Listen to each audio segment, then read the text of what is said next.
Voilà, gloire au Seigneur, donc que Dieu soit béni. Bienvenue donc à la 5e partie de cette conférence intitulée « Les profondeurs de Satan ». Les profondeurs de Satan, rappelons-nous donc que nous avons déjà vu différentes choses par rapport à ce domaine-là. On a vu donc les ennemis d'un monde invisible, on a vu particulièrement les cas de possession, on a parlé particulièrement donc que l'enchantement ne peut rien contre le peuple de Dieu, jeter les sorts, que les gens nous jettent des sorts, que ce soit, ça n'a absolument rien à voir à faire avec nous. On a vu aussi, est-ce que le Ouija board fonctionne? On a vu ce domaine diabolique aussi vis-à-vis du Ouija board. On a parlé de l'Halloween, qui est une fête totalement donc dédiée à Satan. Et particulièrement, on a vu aussi la bonne aventure, les lignes de la main, ainsi de suite. On a vu Harry Potter, donc tout ce domaine occulte.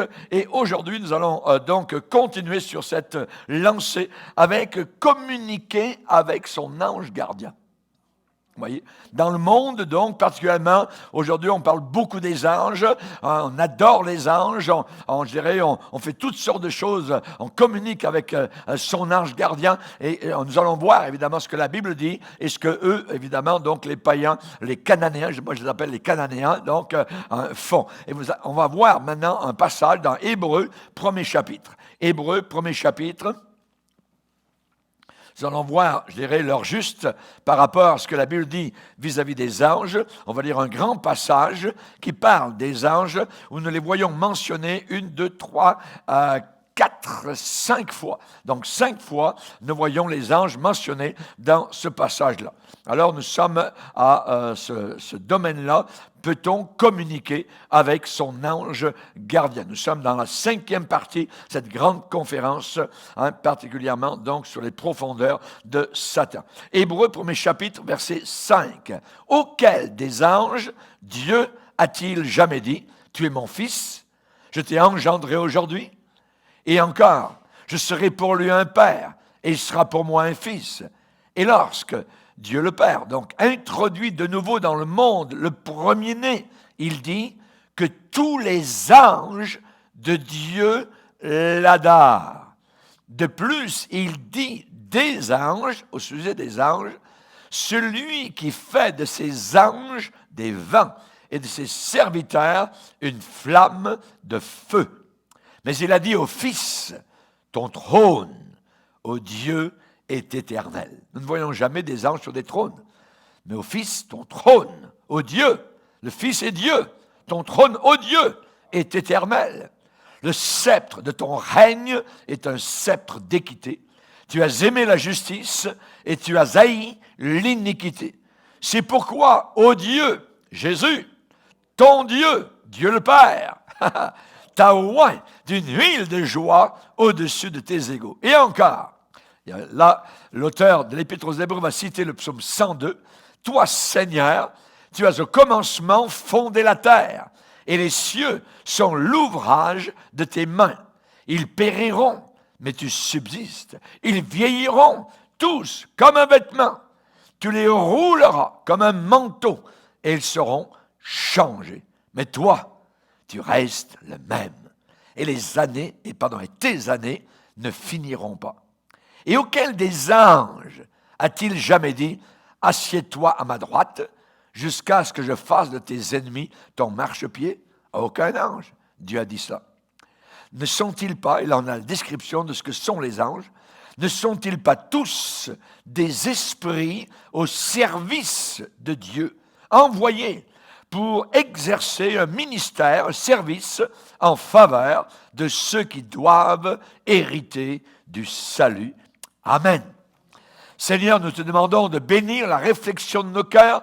Nous te demandons, Seigneur, que cette connaissance dont nous avons tant besoin dans un monde si obscur, que nous puissions, Seigneur, la saisir encore ce soir. Aide-nous à comprendre, à réaliser l'enjeu qui est éternel, Seigneur. C'est un enjeu qui se joue entre le ciel et l'enfer éternel. Te demandons, Seigneur, que nous puissions marcher dans la vérité. Sauve ceux qui ne le sont pas encore, Seigneur. Tous ceux qui nous écoutent aux 4 coins de la planète. Et que la grâce de Dieu descende maintenant dans chacun de nos cœurs, dans le nom puissant, merveilleux et glorieux du Fils de Dieu le Fils, Jésus-Christ de Nazareth. Amen. Et tout le peuple dit Amen. Gloire à Dieu. On peut s'asseoir, frères et sœurs, chers amis. Alléluia.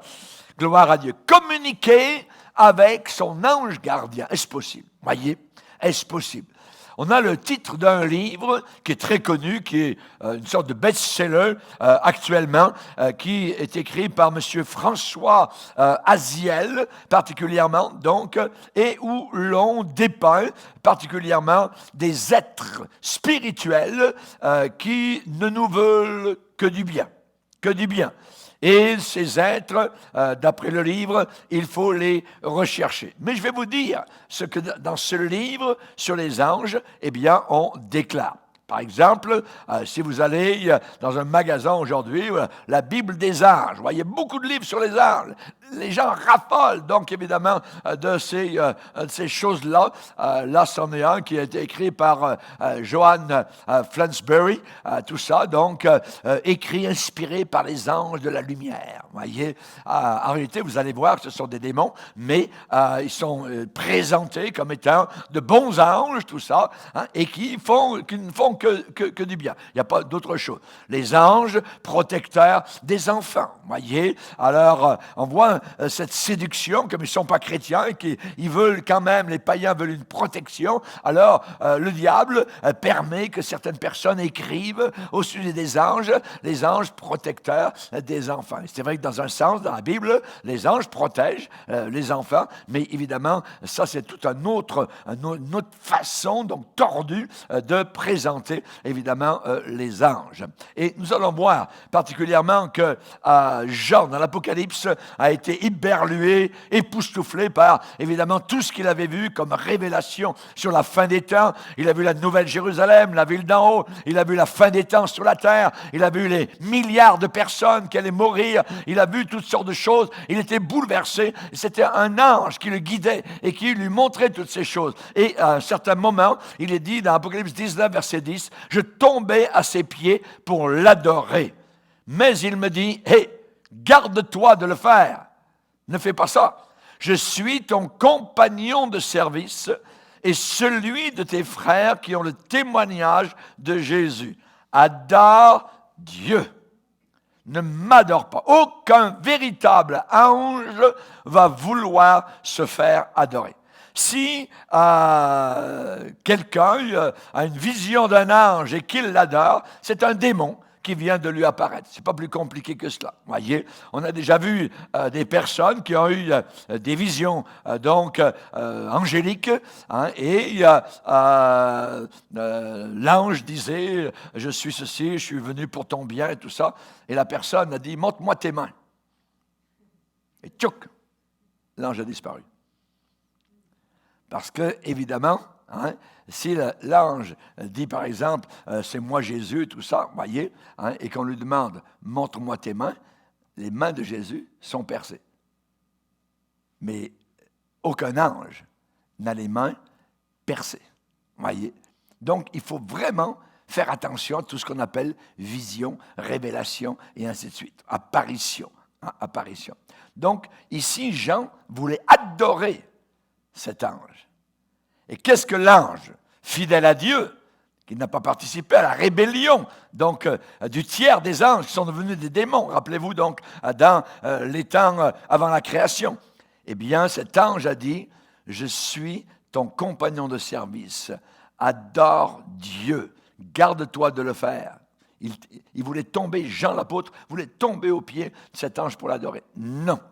Et j'aimerais vous citer juste ces livres dans le monde. Donc, si on prend le livre de M. François Aziel, et vous allez voir ce que les gens lisent à peu près par rapport à ces anges, voyez. Et si on prend dans le livre, à la page 97, hein, eh bien, on nous dit ce que les anges veulent faire. Ils veulent nous aider, écoutez bien ce qui est écrit dans ce livre, à instaurer l'ère du Verseau.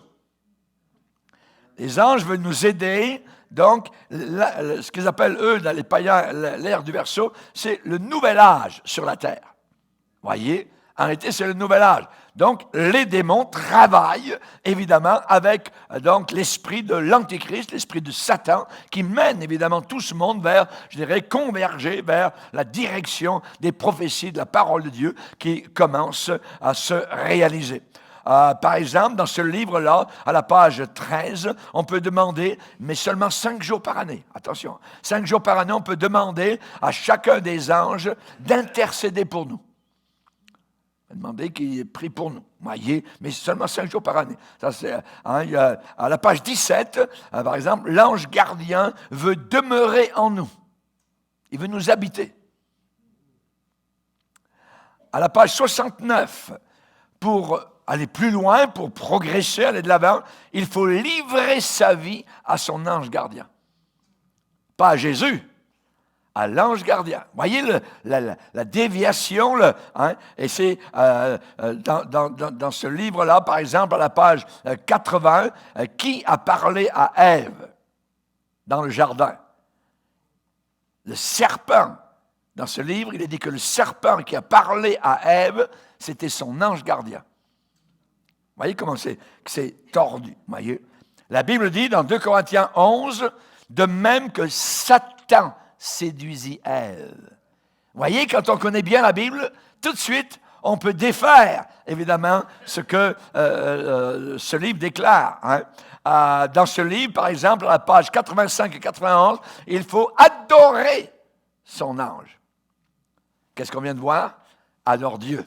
Aucun ange véritable ne voudra être adoré. Voyez, la Bible parle que l'enfer a été préparé pour qui?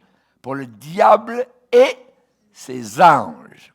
Et ses anges, voyez. Donc, pour le diable et ses anges. Et évidemment, donc, je vais vous dire un petit peu, c'est juste une idée. À la page 92, l'ange gardien efface nos fautes pour toujours. Voyez? Alors que la Bible dit, le sang de Jésus nous purifie de tout péché. À quel autre irons-nous qu'à toi? Même pas un ange. À quel autre, Seigneur, irons-nous qu'à toi? C'est toi, Seigneur Jésus, qui as les paroles de la vie éternelle. Et nous avons ce verset dans la Bible qui revient, je pense, plusieurs fois. C'est moi qui efface tes transgressions. Amen. C'est pas un ange. Voyez. Ensuite, nous voyons que notre ange gardien, on peut le rencontrer dans des voyages astraux, ou dans le coma, ou dans le sommeil. Dans ce livre, c'est ce qu'ils disent, voyez. À la page 79 et 83, notre ange gardien nous parle par des rêves. On peut le voir. Ensuite, à la page 88, il est dit par une formule d'initiation prononcée avec le cœur, on devient un avec son ange gardien. Rendez-vous compte? Ensuite, on nous dit dans ce livre que l'ange gardien veut nous amener au paradis sur la terre. Et ensuite, ça dit, c'est-à-dire réaliser que je suis Dieu. Et quand vous avez dans l'Église chrétienne cet enseignement que maintenant vous êtes des petits dieux, c'est un enseignement diabolique, un enseignement du nouvel âge. Par exemple, tous les gens de Bénin, ainsi de suite, donc les charismatiques d'aujourd'hui croient tous ces choses-là. C'est très dangereux. Donc, attention. Voyez, votre ange gardien veut vous amener au paradis sur la terre, c'est-à-dire que vous puissiez réaliser que vous êtes Dieu. Et c'est ce que Satan a dit, justement, à nos premiers parents dans le jardin d'Éden, vous serez comme des dieux. Qu'est-ce qu'ils ont su? C'est qu'ils étaient poussière et qu'ils allaient retourner dans la poussière. Voyez. Ensuite, dans ce livre, par exemple, on dit, grâce à mon ange gardien, je connaîtrai toujours, c'est à la page 74, je connaîtrai toujours la richesse, le succès, la protection, la santé, la puissance. Et cet enseignement dans l'Église de Jésus-Christ, de la prospérité, la richesse des chrétiens, et ainsi de suite, c'est un enseignement du nouvel âge. C'est un enseignement faux, voyez. Jamais à aucun endroit l'apôtre Paul n'a prêché que si plus on suivrait le Seigneur, on deviendrait très riche matériellement. Jamais à aucun endroit. Donc c'est très dangereux, tout prédicateur qui vous promet donc des richesses matérielles. Vous pouvez prospérer matériellement, il n'y a pas de problème si Dieu vous bénit d'une certaine manière, mais vous pouvez aussi tout perdre. Et que si vous perdez tout, Dieu sera encore avec vous. Voyez, comme il a été avec Job. Donc, il faut faire très attention à tous faux enseignements. Ensuite, page 89, mon ange gardien m'aide à avoir toujours confiance en moi.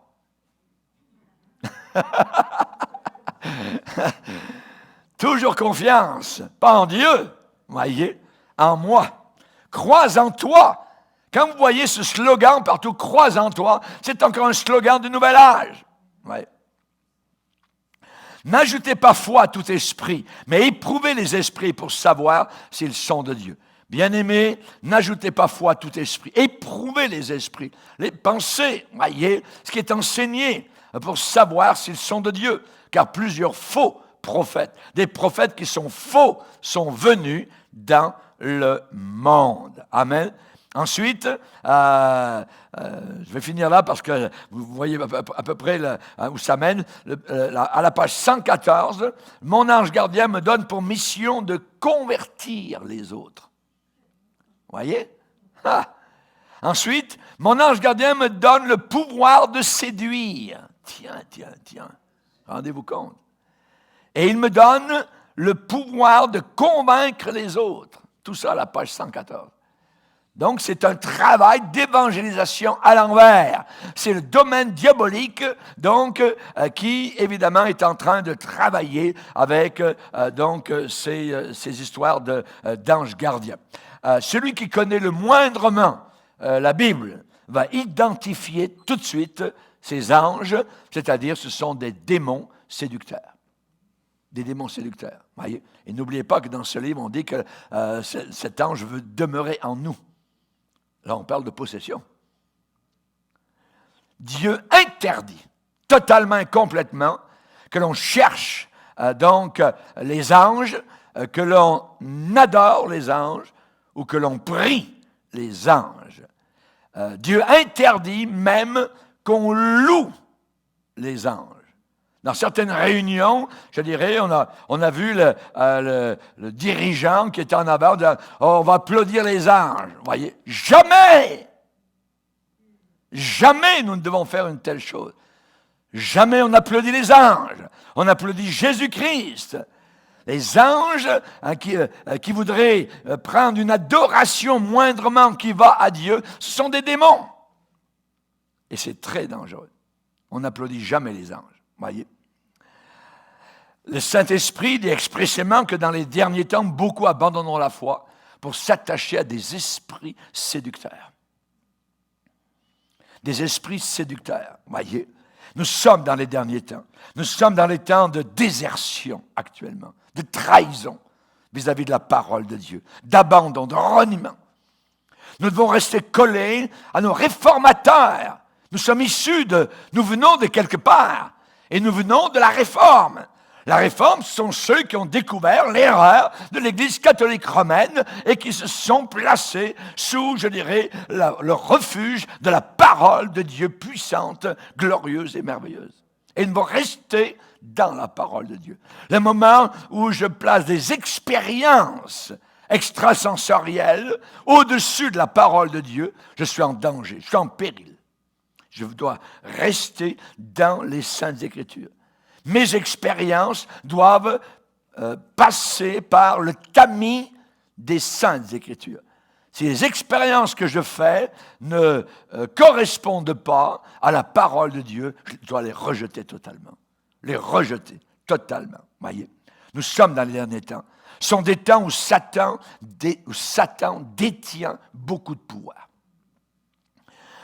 Nous devons garder à la pensée que Satan a du pouvoir, mais uniquement et seulement sur ce que Dieu lui permet, évidemment, d'avoir. Éprouver les esprits pour savoir s'ils sont de Dieu. Il est important actuellement de savoir que Dieu nous libère du monde, de l'esprit, de ce monde babylonien, cananéen, philistin. Voyez, Dieu nous libère d'un millier de choses. Voyez, quand nous venons véritablement à lui. Et nous devons rechercher l'Esprit de Dieu en toutes choses. en toutes choses. Alléluia. Sondons les Écritures. Sondons la parole de Dieu. Et même c'est David qui déclare, sonde-moi, ô Dieu, et connais mon cœur. Éprouve-moi et connais mes pensées. Regarde si je suis sur une mauvaise voie et conduis-moi sur la voie de l'éternité. Amen. Alléluia. Jésus a bien dit, le Saint-Esprit de vérité vous conduira dans toute la vérité. Ah, les gens, les païens, les gens religieux, ils haïssent ce mot « toute ». Nous aimons toute la vérité. Oh, vous êtes donc bien orgueilleux, vous avez toute la vérité. Eh yes, oh yes, j'ai toute la vérité, je marche dans toute la vérité, je vais connaître toute la vérité. Et un jour, je verrai toute la vérité. Alléluia. Que Dieu soit béni, que Dieu soit glorifié. Alléluia. Dans Colossiens, il y a un verset qui est formidable. C'est l'apôtre Paul qui enseigne et qui dit qu'aucun homme, sous une apparence d'humilité, semble humble ces gars-là, sous une apparence d'humilité et par un culte des anges. Ici, on parle du culte des anges. Donc, comme je viens de vous citer, c'est-à-dire, on adore les anges, on parle aux anges. Vous voyez, les anges, donc, sont, nos conducteurs, ainsi de suite. Attention, un culte des anges. Attention, qu'aucun homme. Et qu'est-ce que ça peut aller loin parce que il dit ne vous ravisse, ne vous vole à son gré le prix de la course chrétienne qui finit par les portes du ciel. Donc attention, on peut nous voler donc cette course-là, ce prix, le ciel, par un culte des anges, tandis qu'il s'abandonne à ses visions et qu'il est enflé d'un vain orgueil par ses pensées charnelles. Donc, on parle d'orgueil, on parle de carnalité, on parle de charnel, et ainsi de suite. Donc, on voit évidemment qu'il faut faire très attention vis-à-vis de cela. Nous allons aller maintenant dans un autre point, l'astrologie. L'astrologie, est-ce que c'est un fait? Est-ce que c'est réel? Est-ce que les astres ont un pouvoir sur nos vies, sur notre avenir, ainsi de suite? Donc, ou bien c'est une fiction? Un fait ou une fiction.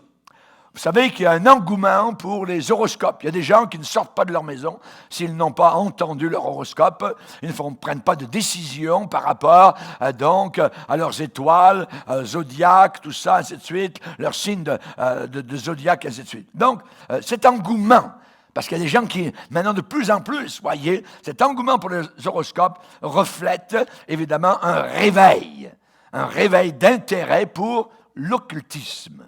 Depuis plusieurs années. Moi, je me rappelle, lorsque je faisais des émissions à différents postes de radio, donc j'allais prêcher l'Évangile à la radio, et le gars était en train de faire une émission juste auparavant, et il lisait les horoscopes. Vous voyez, le gars de la radio. Et il prenait n'importe quoi, des vieux journaux, ça datait de 1947, vous voyez, ou n'importe quoi. Il s'en foutait totalement, le gars. Puis les gens, ils sont là au poste de radio, puis ils écoutent. Le gars, il s'en fout totalement de l'autre côté. Il dit, je raconte n'importe quoi. Voyez. Les gens sont fascinés. Fascinés, pourquoi? Par l'inconnu. Ils sont fascinés pour ce qui est étrange, ce qui est bizarre, bizarroïde, même, je dirais plus, satanique. Vous avez vu à la télévision maintenant des émissions de plus en plus sur Satan, les apparitions, les fantômes, les portes qui s'ouvrent, tout ça, les caméras qui restent là, donc en train de rouler jour et nuit pour voir un démon donc se manifester, et ainsi de suite. Voyez, les gens sont fascinés par ce domaine-là. Voyez, on appelle ça le paranormal, le surnaturel. Ça vous donne parfois des frissons. C'est le domaine de la parapsychologie et tout le domaine des films d'horreur. Les films d'horreur, voyez, sont tous diabolisés. Pas compliqué. Si vous voulez mal dormir, si vous voulez être tourmenté, commencez à regarder des films d'horreur. Voyez, c'est abominable, j'en ai jamais regardé, je peux pas supporter ça. Voyez, c'est abominable. J'aimerais vous parler d'une femme qui a été assez reconnue comme astrologue, c'est la fameuse Jane Dixon. Je ne sais pas si ça vous dit quelque chose. Il y a quelques années, donc, aux États-Unis, Jane Dixon a été la reine donc de l'astrologie, de l'occultisme, et il y a eu certains accomplissements, je dirais, c'est étonnant, remarquable de ses prédictions, mais elle a fait aussi des erreurs monumentales. Elle a prédit correctement l'assassinat de John F. Kennedy à Dallas en 1963. Mais elle a aussi prédit la Troisième Guerre mondiale qui débuterait en 1958. Évidemment, donc, ça n'est pas arrivé. Maintenant, comment un chrétien véritable, né de nouveau, peut réagir devant de telles prédictions? Certaines sont vraies, certaines sont fausses. Est-ce que l'astrologie est fiable ou bien sont juste une imagination fertile ou des spéculations? J'aimerais lire un passage avec vous. Vous savez, la Bible, elle est appropriée. Regardez avec moi dans Deutéronome chapitre 13. Deutéronome chapitre 13, verset 1er. S'il s'élève au milieu de toi un prophète ou un songeur, c'est-à-dire un gars qui a des rêves, et qui t'annonce un signe ou un prodige, et regardez bien, et qu'il y ait accomplissement du signe ou du prodige dont il t'a parlé. Mais quand il t'a parlé, en parlant du prodige, il t'a dit aussi autre chose, en disant, allons après d'autres dieux. Passe par-dessus la parole de Dieu. Allons après d'autres dieux, des dieux que tu ne connais pas, et servons-les. Qu'est-ce que doit être notre réaction? Parce qu'il a prédit quelque chose, et la chose est arrivée. Verset 3, tu n'écouteras pas les paroles de ce prophète ou de ce songeur, car c'est l'Éternel, votre Dieu, qui vous met à l'épreuve. C'est une épreuve pour savoir, Dieu veut savoir, si vous aimez l'Éternel, votre Dieu, de tout votre cœur et de toute votre âme. Vous irez après l'Éternel, votre Dieu, vous le craindrez, vous observerez ses commandements, vous obéirez à sa voix, vous le servirez et vous vous attacherez à lui. Donc ici, il y a une épreuve. La personne, un astrologue, et actuellement, il téléphone régulièrement à la maison. Ce mois-ci, il y en a eu 2 ou 3 de ça. J'étais obligé de dire à l'une, non, arrête, c'est terminé tout ça, je suis prédicateur, je ne veux rien savoir de tes affaires. Oui. Donc, mais ça arrive assez régulièrement maintenant. Vous voyez, ils ont du culot, ils rentrent dans la maison, donc ils prennent des listes de téléphone. Donc, je suis astrologue, grand astrologue de ceci et de ça. Et, vous avez été choisi spécialement, il y a quelque chose de merveilleux qui vous attend. Ça va. Oui. Hein? Donc, s'il y a accomplissement du signe, vous voyez, la personne a dit qu'il arriverait ça, et c'est arrivé. Oh, mais il doit être vrai, Dieu est avec lui. No way. Non. C'est Dieu qui vous met à l'épreuve. Parce qu'en même temps, il vous fait croire à l'astrologie. Il vous fait croire à ces choses-là. Voyez, il y a des prodiges qui se passent. Voyez, Satan est un fin rusé. Il est maître dans le domaine de la séduction. Et là, il est dit, Dieu veut savoir. Dieu veut savoir. C'est lui que vous aimez. Si vous rejetez totalement, donc, c'est poubelle de l'enfer. L'histoire de l'astrologie, d'où ça vient cette histoire d'astrologie? Eh bien, l'histoire de l'astrologie, vous savez où ça a débuté? Dans le pays d'Abraham, à Ur. U-R. C'est là où Abraham habitait, en Chaldée. Donc, juste au nord du golfe Persique, donc au sud de l'Irak, c'est là actuel, c'est là où résidait Abraham. Et c'était un haut lieu satanique et diabolique, où l'on adorait les démons. Et on adorait cela avec des sortes de tours que l'on appelait les ziggourats. Et là, les prêtres et les gens montaient en haut, et en haut de ces tours-là, il y avait donc des cérémonies, des adorations, des offrandes, même des tueries, où l'on offrait donc, comme sur les hôtels Inca en Amérique du Sud, donc des offrandes aux dieux et aux déesses du ciel. C'était, nous le savons, des démons, voyez. Et quand Dieu a dit à Abraham, quitte ton pays, va-t'en d'ici. Voyez, il est parti. Il aurait pu rester.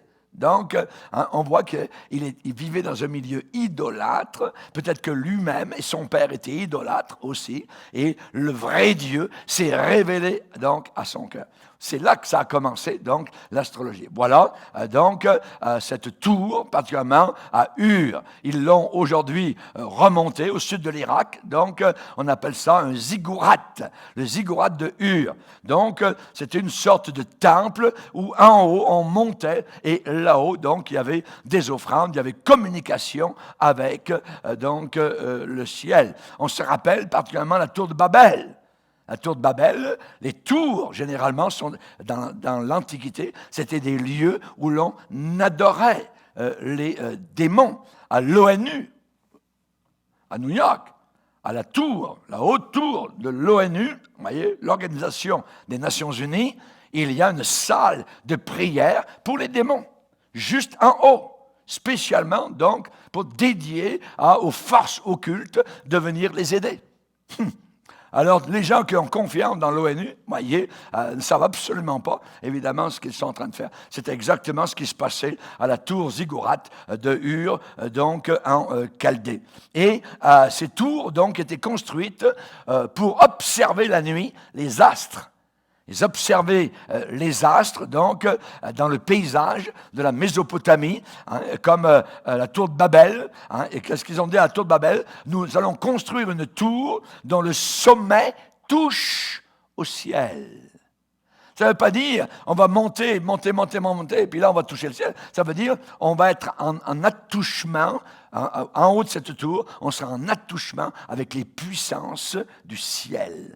Voyez?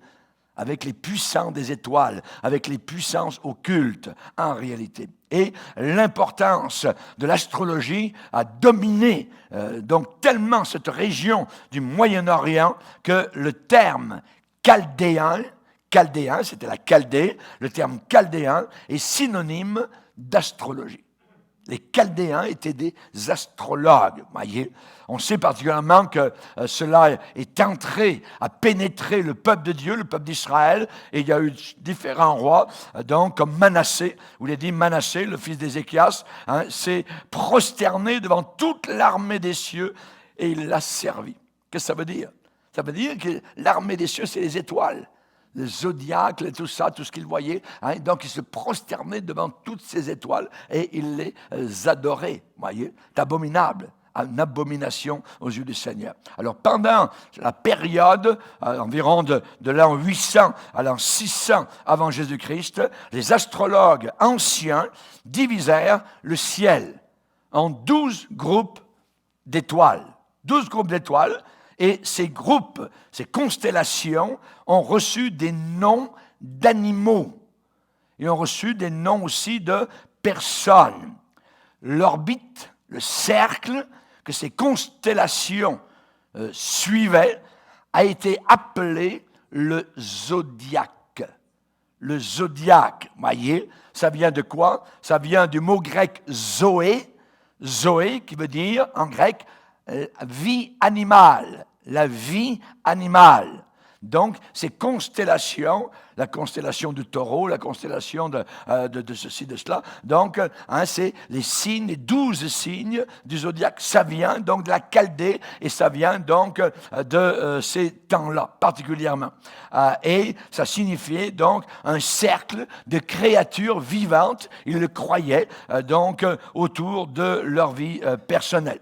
Et là, évidemment, on a ces choses-là, donc ces tours étaient élevées, la tour de Babel, possiblement, donc, là-haut, encore, on montait en haut, on priait, d'incantations, offrandes sanglantes, et ainsi de suite, pour avoir l'approbation, donc, des dieux. Alors, la roue du zodiaque, particulièrement, donc, est divisée, particulièrement, donc, toutes ces étoiles en 12 parties. Il y a la partie de la Vierge, la partie du lion, la partie du taureau, la partie...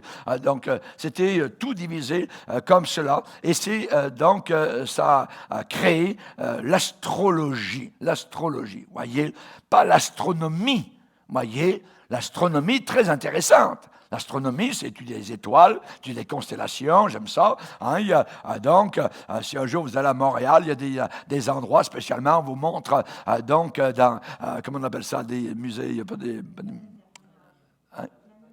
Oui, planétarium, il n'y en a pas de problème. Hein, c'est très, très intéressant, donc, le planétarium, d'aller voir, évidemment, de comprendre où se trouve la planète Terre, dans quel système nous nous trouvons. Mais là, ici, on parle d'autre chose. Voyez, c'est dérivé, donc, vers l'astrologie. L'enseignement des astres, logos, la parole, l'enseignement, voyez, l'astrologie, l'enseignement des astres, c'est les astres qui nous conduisent, c'est les astres qui nous dirigent, voyez, hein? On ne prend pas des décisions si les astres ne sont pas en orbite, ainsi de suite, hein, vous l'entendez régulièrement, cela autour de vous, voyez. Donc, l'Église chrétienne a rejeté totalement ses croyances astrologiques.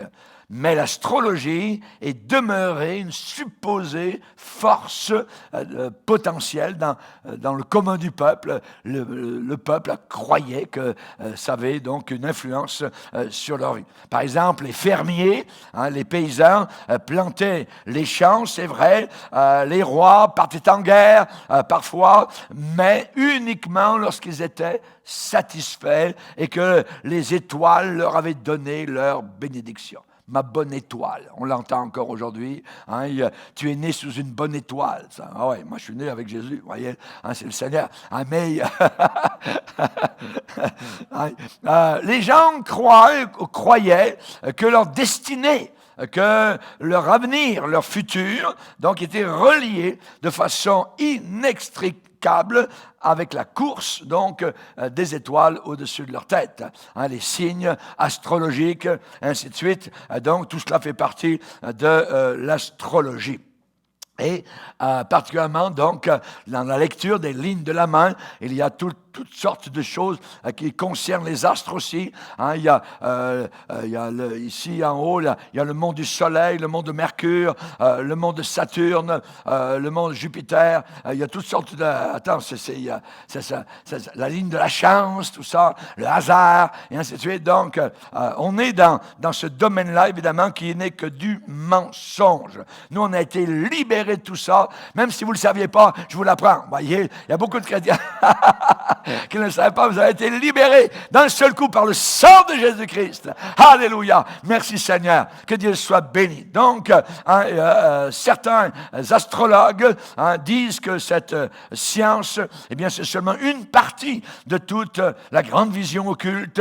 Donc, ça inclut la lecture des lignes de la main, ça inclut vous serez riches, tout ça, les cartes de tarot, toutes sortes de...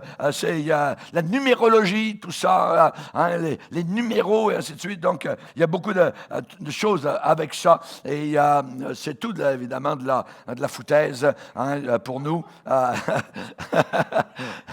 La sorcellerie, ça fait partie de ça. Witchcraft, les médiums, et ainsi de suite. Et il y a d'autres astrologues qui disent avoir des pouvoirs, donc de clairvoyance, par exemple, vous dire l'avenir, mais ça prend des crânes, vous voyez. Et à l'Halloween, bien, on en a beaucoup de crânes partout, tout ça. Ils ont oublié que dans leur crâne, il y avait beaucoup de matière grise, très, très grise, vous voyez, parce qu'ils ne sont pas très éclairés, et ils sont évidemment dans l'ignorance, la divination, la sorcellerie, donc toutes sortes de choses qui se passent, des offrandes de bébés, toutes sortes de choses diaboliques, sexuelles, tout ce que vous voulez. Et le Seigneur de dire, particulièrement, regardez dans Jérémie, « Ainsi parle l'Éternel, n'imitez pas la voix des nations. » Souvent dans la Bible, nation, ça veut dire les païens, la voix des païens. N'imitez pas la voix des nations, des païens. Ne craignez pas les signes du ciel, parce que les nations les craignent, car les coutumes des peuples ne sont que vanité. Alléluia. Merci Seigneur. Merci Seigneur pour ta puissante parole. Elle est encore là, évidemment, pour nous encourager. Donc, je dirais uniquement et seulement dans des époques spéciales, eh bien, les étoiles ont été utilisées comme des signes. Comme des signes. Au départ, eh bien, les étoiles, la lune, le soleil, c'est quoi? Eh bien, selon Genèse, premier chapitre, il est dit, je mettrai des luminaires dans l'étendue du ciel pour séparer le jour d'avec la nuit, que ce soit des signes pour marquer, regardez bien, pour marquer les saisons, pour marquer les jours, pour marquer les années. Et c'est tout.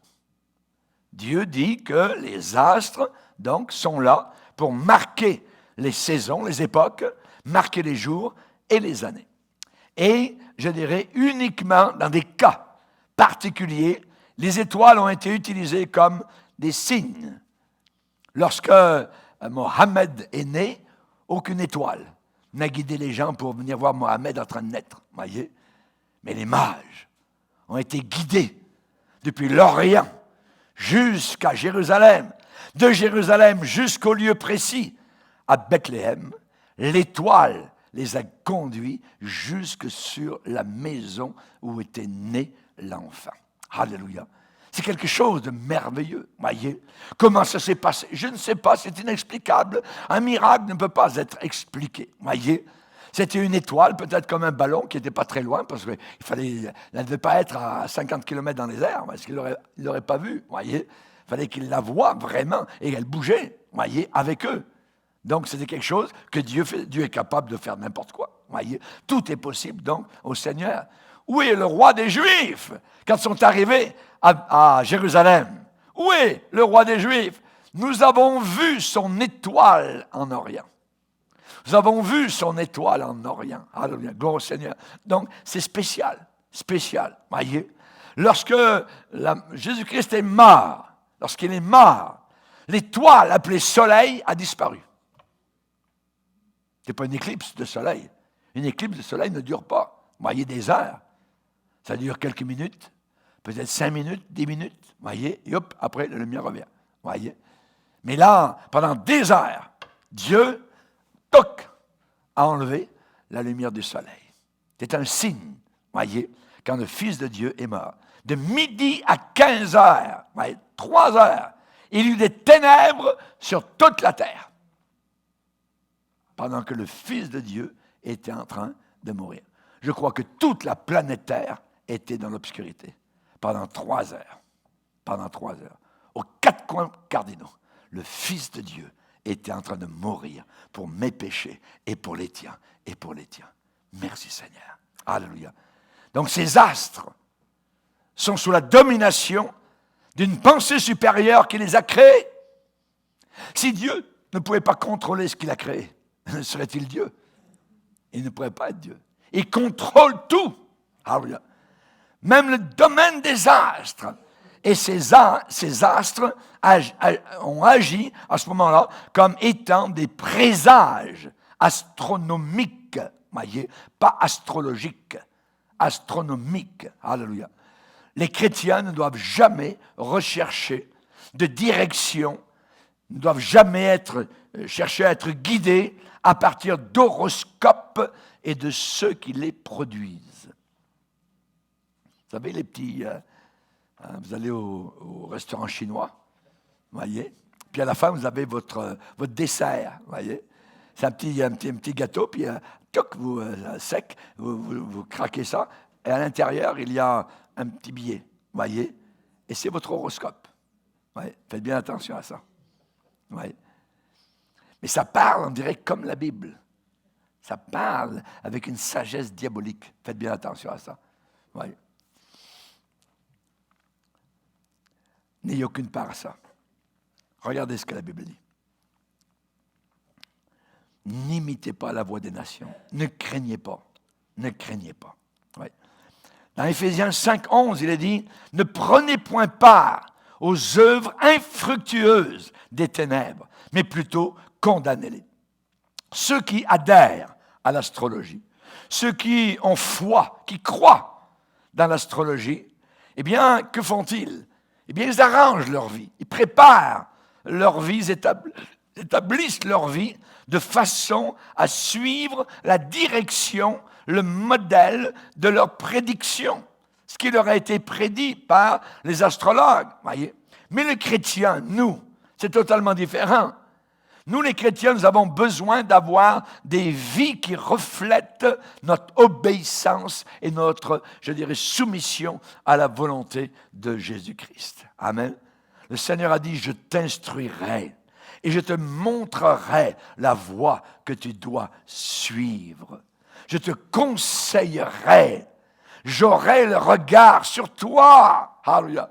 Il n'y a pas un seul instant, du début à la fin de l'année, où Dieu n'a pas eu son regard sur toi. Constamment, il te regarde. Il est là et il nous conduit, il nous dirige. Et ce n'est pas par hasard que vous êtes ici ce soir. Il n'y a pas de hasard avec le Seigneur.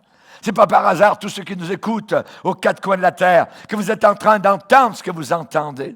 Je te conseillerai, attention aux astrologues, attention aux médiums, attention à tout ce monde-là qui travaille avec un autre maître, l'ennemi de Jésus-Christ, Satan. Et le Seigneur de déclarer dans Ésaïe 47, versets 12 à 15, vous devriez vraiment le souligner dans votre Bible, je vais vous le lire rapidement, où Dieu va dire, reste donc au milieu de tes enchantements et de la multitude de tes sortilèges auxquels tu as consacré ton travail dès ta jeunesse. Peut-être pourras-tu en tirer profit, ça veut dire que tu vas gagner de l'argent avec ça. Peut-être deviendras-tu redoutable, les gens vont avoir peur de toi, tu t'es fatigué à force de consulter. Eh bien, qu'il se lève donc et qu'il te sauve, ceux qui connaissent le ciel, qui observent les astres et qui annoncent, d'après les nouvelles lunes, ton avenir, ce qui doit t'arriver. Et regardez bien le verdict du Seigneur. Voici, ils sont comme de la paille, pas très lourd devant Dieu. Le feu les consume. Ils ne seront pas, ce ne sera pas du charbon dont on se chauffe, ni un feu auprès duquel on s'assied. Il n'y a pas de réconfort, il n'y a pas de chaleur autour de ces gens-là. Tel sera le sort de ceux que tu te fatiguais à consulter et ceux avec qui tu as trafiqué dès ta jeunesse se disperseront chacun de son côté. Et regardez bien, il n'y aura personne qui vienne à ton secours. Quand le roi Saül s'est détourné de Dieu, personne ne venait à son secours. Où s'est-il tourné? Ben, la seule autre source, qui est la source diabolique, Satan, il est allé vers la sorcière de Endor, et le lendemain, il était en enfer, suicidé. Lui-même, poussé par un démon. On ne peut pas jouer avec ce domaine-là. C'est très ténébreux. J'ai regardé dans Larousse au mot astrologie. Ils ont raison. Art divinatoire qui cherche à déterminer l'influence présumée, ils disent bien présumée, de certains astres sur des événements terrestres. Art divinatoire qui cherche à déterminer aussi la destinée humaine à partir de l'étude des déplacements d'étoiles du zodiaque et de leur position relative dans le ciel. Au départ, ça vient des Chaldéens, donc Babylone, Ur, Chaldée. Ça vient des Hindous, des Indes. Ça comprend l'horoscope du jour de naissance. Pour eux, c'est très important. Et elle est en usage, donc depuis des millénaires. Il y a l'astrologie chinoise qui repose sur 12 signes qui portent des noms uniquement d'animaux. Et il y a aussi une astrologie aztèque en Amérique du Sud, particulièrement. Donc, on a tout ce monde-là, donc clairvoyance, tous ces gens qui veulent vous dire la bonne aventure, il y a la pyramide aztèque, donc, où l'on voit, qui ressemblait donc aux ziggourats de Ur en Chaldée, où là encore, donc, on monte par des escaliers, et en haut, il y a des offrandes. Parfois, c'était des enfants qui étaient offerts, donc, directement, donc, à ces dieux et à ces déesses. Donc, tout cela fait partie de ce décorum. On a donc le zodiaque aztèque aussi, qui existait à cette époque-là. Et dans Deutéronome 4, 19, il y a un passage qui dit « Veille sur ton âme ». C'est Dieu qui parle. « Veille sur ton âme, de peur que, levant tes yeux vers le ciel, et voyant le soleil, la lune et les étoiles, et toute l'armée des cieux, c'est-à-dire les constellations, tu ne sois entraîné à te prosterner en leur présence et à leur rendre un culte, une adoration. Ce sont des choses que l'Éternel, ton Dieu, a données en partage à tous les peuples sous le ciel tout entier. Mais toi, tu seras entièrement à l'Éternel, ton Dieu. Donc, nous voyons que ça, c'est les païens. Par exemple, il y a un passage dans Job qui déclare en disant « Si j'ai regardé le soleil quand il brillait, la lune quand elle s'avançait majestueuse. » On va dire « Il n'y a rien là. Il a regardé le soleil, il a regardé la lune. » Non, non. Quand Job parle, il parle d'adorer. Si j'ai regardé en adorant le soleil, quand il brillait, si j'ai regardé la lune quand elle s'avançait majestueuse, pour l'adorer, cette adoration donc était aussi à l'époque de Job, premier livre de la Bible, le plus ancien, c'est pas d'aujourd'hui. Donc il dit, alors que Dieu me coupe, il ne l'a jamais fait. Job donc servait le Seigneur. Il dit à ce moment-là que Dieu me condamne si j'ai fait ça, si j'ai adoré. Moi je regarde la lune, tout ça, je dis, merci Seigneur, la lune est vraiment belle. Ça. Mais je ne l'adore pas. Je ne l'adore pas. Je regarde le soleil. Ah oui, merci Seigneur pour la chaleur du soleil. Voyez? Mais je n'adore pas le soleil. Je ne mets pas comme Jane Dixon devant le soleil, tout ça, en position du lotus. Là, puis là, j'adore le soleil. Puis merci soleil, tout ça. Puis attends, hein. Donc ces gens-là, vraiment, sont en adoration. Et c'est très dangereux. Très, très dangereux de faire ça. Oui, c'est diabolique. Ézéchiel 8,16. Il y avait, imaginez, à l'époque d'Ézéchiel, dans le temple, à l'intérieur du temple à Jérusalem, des hommes qui adoraient donc les astres, qui avaient tourné le dos donc à l'autel du Seigneur, qui se tournaient vers l'Orient, l'Orient, l'Est. Vous voyez, l'Orient, donc quand ça dit dans la Bible, ils sont remplis de l'Orient, ça veut dire ils sont remplis donc des choses de l'Orient. Et aujourd'hui, l'Occident est rempli des choses de l'Orient. Nous sommes remplis des choses hindoues, à la manière occidentale, donc bien feutré, bien papier glacé, tout ça, bien, mais c'est la même pourriture qui est en dessous. Et ici, donc, voici à l'entrée du temple de l'Éternel, entre le portique et l'autel, il y avait environ 25 hommes tournant le dos au temple de l'Éternel et le visage vers l'Orient et se prosternaient à l'Orient devant le soleil. Ils adoraient, imaginez donc le soleil. Ils avaient tourné le dos littéralement au Seigneur, aux choses de Dieu. C'est abominable, c'est une abomination. Et Dieu dit à Ézéchiel, je vais te montrer d'autres abominations. Josias. Josias était un roi, un bon roi, c'est-à-dire qu'il chassa les prêtres des idoles qui avaient été établis par les rois de Juda pour brûler des parfums sur les hauts lieux dans les villes de Juda et aux environs de Jérusalem, et ceux qui offraient des parfums à Baal, au soleil, à la lune, au zodiaque et à toute l'armée des cieux. Rendez-vous compte? Il a chassé tous ces prêtres-là donc, qui existaient. Un bon roi, il s'appelait Josias. Josias. Amen. Et dans Jérémie 8, verset 2, un jugement de Dieu, il dit, on les étendra devant le soleil, la lune et toute l'armée des cieux qu'ils ont aimés, qu'ils ont servi, qu'ils ont suivis, qu'ils ont recherchés et devant lesquels ils se sont prosternés. On ne les enterrera pas. Ils seront comme du fumier sur la terre.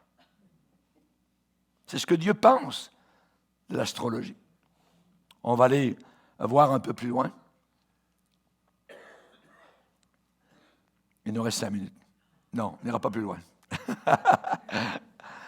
On va s'arrêter là. On va s'arrêter là. Il va nous rester encore une fois. Et on bénit le Seigneur, évidemment, pour la vérité qui nous a libérés. Amen. Quand on a accepté le Seigneur, on ne savait pas toutes ces choses. La plupart de nous n'avons même pas fait toutes ces choses-là. On ne connaissait même pas cela. Mais pour ceux, évidemment, qui, ont fait cela, il y a un pardon qui doit être dit au Seigneur. Il faut dire, Seigneur, pardonne-moi. J'étais dans l'ignorance, je ne savais pas. Seigneur, maintenant je suis sous le sang. Amen. On a posé des questions parfois à des chrétiens. « Hey, c'est quoi ton signe? » Le chrétien dit, comme dans la Bible, dans Exode, vous aurez pour signe le sang. Amen. Notre signe, c'est le sang. Alléluia. Le sang sur le linteau des portes. Ce sera le signe, alléluia, de protection. Et le sang de Jésus, c'est notre signe à nous, alléluia. Es-tu sous le signe du sang de Jésus? Alléluia. Merci Seigneur. C'est la protection, c'est le salut. C'est là où nous devons rester. Le sang de Jésus. Nous avons vaincu Satan par le sang de Jésus. Il le sait. Amen. Et nous voulons lui rappeler cela. Nous sommes plus que vainqueurs par celui qui nous a tant aimés. Alléluia. L'amour est une force puissante. Je n'ai pas besoin d'ouvrir ma main et de dire hey, j'aimerais savoir mon avenir. Mon avenir, il est écrit. Je vais vivre avec Jésus. Je serai là-haut dans la gloire. Je serai assis avec Christ sur un trône de gloire. Comme lui a vaincu, moi aussi, j'ai vaincu les ténèbres. J'ai vaincu l'erreur. J'ai vaincu les faux prophètes. Je suis béni et heureux par la puissance du Saint-Esprit. Et je vais continuer à marcher dans ma détermination, comme Daniel l'a fait à Babylone, même jusqu'au milieu des lions qui puaient de la bouche. Amen. Gloire à Dieu. Alléluia. Levons-nous ensemble devant le Seigneur. Alléluia. Alléluia. Seigneur, nous te bénissons. Nous te glorifions pour ta présence, ta grâce, ta gloire, ta bonté, la vérité, la lumière, Seigneur. Brillant, Seigneur, de tout son éclat dans chacun de nos cœurs. Nous prions que ton Saint-Esprit continue, Seigneur, à arracher de l'incrédulité, de l'erreur et de l'ignorance une multitude de personnes qui ne connaissent pas ni leur droite ni leur gauche. Merci, Seigneur, pour la parole de vie, la parole de vérité, le livre de la vérité, la Sainte Bible, dans ses 66 livres. À toi soit toute la gloire, dans le nom puissant de Jésus. Amen et Amen. Et tout le peuple dit Amen. Gloire au Seigneur. Que Dieu soit béni. On va rester debout, on va chanter.